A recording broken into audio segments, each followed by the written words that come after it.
সালাম আলাইকুম রহমতুল্লাহ।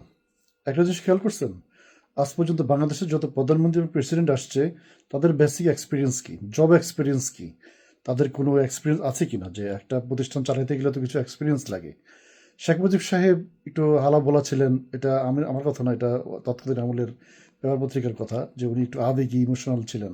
উনি জীবনে কখনো চাকরি করেন নাই, উনি দেশ চালিয়েছেন। জিয়াউর রহমান সাহেব ক্যান্টনমেন্ট থেকে আসছেন, তো ক্যান্টনমেন্টে থাকা অবস্থায় ক্যান্টনমেন্টের লোকজন ওনারা আমাদেরকে বলে ব্লাডি সিভিলিয়ান, আমরা ব্লাডি সিভিলিয়ান। ওনারা এলিট শ্রেণীর লোক। আমার সাথে অনেক আমি একজন ব্রিগেডিয়ার জেনারেলের সাথে কাজ করেছি এবং কর্নেল এবং মেজর সাথে কাজ করছি, আমাদের সাথে সেম সেম ম্যানেজারিয়াল পোস্টে। তো ওনারা যখন আমাদের সাথে কাজ করতে আসছেন তখন আমাদের সিভিলিয়ানদের বোঝেন আসলে আমরা আসলে কি স্ট্রাকচারে কাজ করি। তো একসময় যেমন আমার অনেকগুলো ফ্রেন্ড সার্কেল ওরা বন্ধু হয়ে গেছে আমার, তখন ওরা ওরা ওই ওই আর্মি আবার ওই আর্মি থেকে গালি দেয় যে আসলে ওরা ওরা ব্লাডি আর্মি বা এরকম কিছু একটা বলে আমাদেরকে। আমি শুনি, আমাকে বলছে এরকম যে আসলে ওদের মাথায় কিছু নাই, ওদের বুদ্ধি হাঁটুর নিচে। এরপরে কি আসলেন? এরপরে আসলেন এরশাদ সাহেব, এর সেম এরশাদ একই অবস্থা। তারপরে আসলেন বেগম খালেদা জিয়া। ওনার তো গৃহবধূ ছিলেন, গৃহিণী থেকে উনি দেশের প্রধানমন্ত্রী হয়েছেন। একজন গৃহিণী আসলে একটা দেশের প্রধানমন্ত্রী হইতে গেলে কি লাগে, এটা আমি জানি না। এটা অনেক এক্সপিরিয়েন্সের প্রয়োজন একটা দেশ চালাতে গেলে। আর এরপর আসলেন শেখ হাসিনা, উনিও জীবনে কোনো চাকরি করেন নাই, চাকরি বাকরি নাই, উনি দীর্ঘদিন দেশ চালাইলেন। কি চালাইলেন, কেমনে চালাইলেন সবাই আপনারা জানেন। এরপরে এখন আসছে দুজন ক্যান্ডিডেট আছেন, একজন হচ্ছেন এই জামায়াতের আমির ডাক্তার সাহেব, আরেকজন আছেন আমাদের এই বিএনপির এই নেতা তারেক রহমান সাহেবের লাইফে কোনো জব করেন নাই, উনি কোনো জব এক্সপিরিয়েন্স নাই। উনি বর্তমান হালাত যেখানে দেখছি সবাই বলতেছে তারেক রহমান ক্ষমতা আসবে, আসুক, সমস্যা না, যে দলে ক্ষমতা আসবে আসুক। কিন্তু ওনার জব এক্সপিরিয়েন্স কি?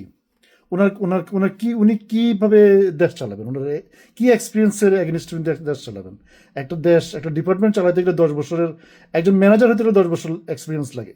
তাহলে উনি একটা দেশের প্রধানমন্ত্রী হবেন, উনি কিভাবে দেশ চালাবেন? উনি স্ট্রাকচার বা অর্গানোগ্রামটা উনি বোঝেন কিনা ঠিকভাবে, যে কিভাবে কি করবেন?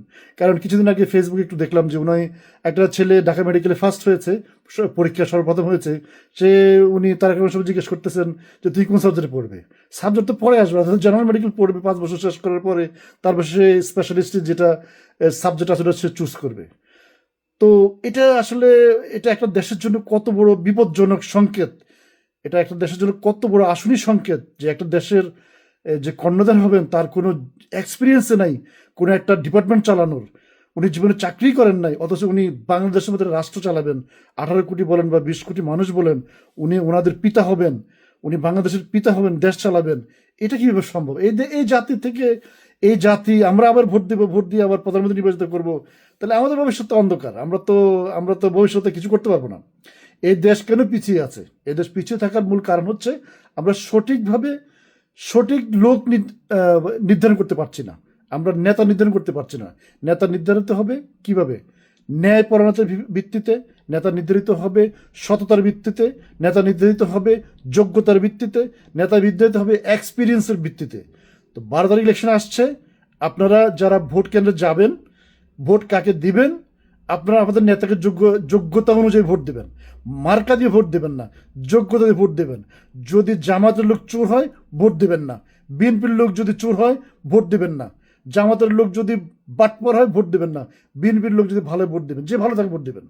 খারাপ লোকে ভোট দেবেন না, খারাপ লোকে ভোট দিয়ে আপনি আপনার আমল নষ্ট করবেন।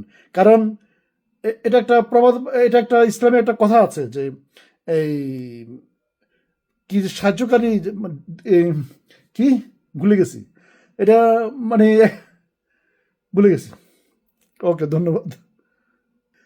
ও সরি, সেটা হচ্ছে জালিমের সাহায্যকারী জালিমের অন্তর্ভুক্ত। সো জালিমকে সাহায্য করবেন না, জালিমের অন্তর্ভুক্ত হবেন না। কারণ দুনিয়া ক্ষণিকের জায়গা, মুসাফির মতো আমরা আসছি। 60-70 বছর আমাদের হায়াত, এই হায়াতের ভিতরে আমাদের জীবন যাবে। এভাবে আমাদেরকে আল্লাহর কাছে জবাবদিহি করতে হবে। তুমি দুনিয়াতে কি করছো, কাকে প্রতিনিধি বানাইছো, কার আন্ডার ছিল, সৎ ছিল অসৎ ছিল, সমস্ত কিছু পুঙ্খানুপুঙ্খাভাবে জাররা ভাবে আপনার জিজ্ঞেস করা হবে। সো বিচারের মাঠের জন্য সাবধান থাকুন। জি ধন্যবাদ। আসসালামু আলাইকুম রহমতুল্লাহ।